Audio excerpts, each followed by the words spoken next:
The standard English accent. The most notable feature of this accent is its non-rhoticity, meaning the R at the end of words isn't pronounced, like mother sounding like mother. Another feature would be the trap-bath split, meaning certain words, like bath and can't, are pronounced with a broad A in the word father. The vowels tend to be a bit more conservative. You'd hear this accent in Jane Austen adaptations, Oscar Wilde plays, etc. It comes from the 18th and 19th century aristocracy, and is known as the Golden Standard. The Cockney accent. This accent is probably the second most famous British accent.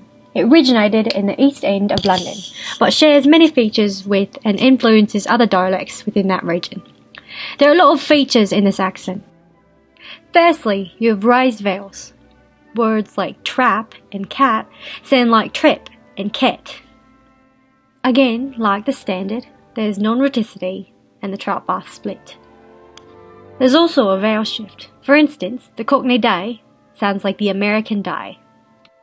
Another feature is the glottal stopping. The letter T is pronounced with the back of a throat. The word better becomes better. Chatter becomes chatter. The next feature is the L vocalization. The L at the end of words often becomes a vowel sound, like pal sounding like pow. And finally, TH fronting. Words like think or thing become think or thing. The play Pygmalion addresses this accent a lot, as Miss Eliza Doolittle comes from a Cockney accent to eventually a Golden Standard accent. Welsh English. This refers to the accents and dialects spoken in Wales. It's heavily influenced by the Welsh language. It's usually non-rhotic and very musical. The letter R is often trilled or tapped. In my opinion, it's kind of like English, Scottish and Irish combined. Now for fun, I'm going to do Irish and Scottish. For this, instead of explaining the features of the accent, I'm going to simply read an excerpt from a book. Ironically, I'll be reading from Emma by Jane Austen. Chapter 1. Emma Woodhouse, handsome, clever and rich, with a comfortable home and a happy disposition, seemed to unite some of the best blessings of existence, and had lived nearly 21 years in the world with very little to distress or vex her.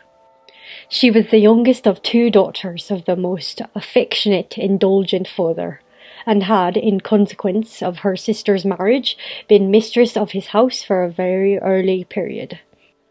Her mother had died too long ago for her to have more than an indistinct remembrance of her caresses, and her place had been supplied by an excellent woman as governess who had fallen little short of a mother in affection.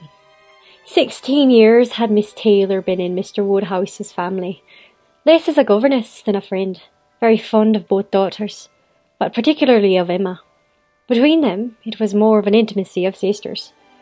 Even before Miss Taylor had ceased to hold nominal office as governess, the mildness of her temper had hardly allowed her to impose any restraint, and the shadow of authority being now long passed away, they had been living together as friend and a friend very mutually attached, and Emma doing just as she liked, highly esteeming Miss Taylor's judgment, but directly chiefly by her own. Thank you for listening to my attempt at doing accents. I had the most trouble with the Cockney accent, as it's one of the harder ones to master. My favourite kind of accent to do would have to definitely be one of the Scottish or Irish accents.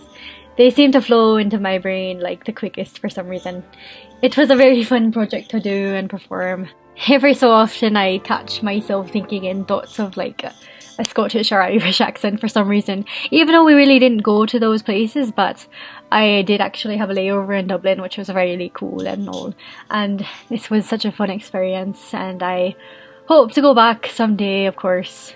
And thank you for listening to my attempt at doing accents.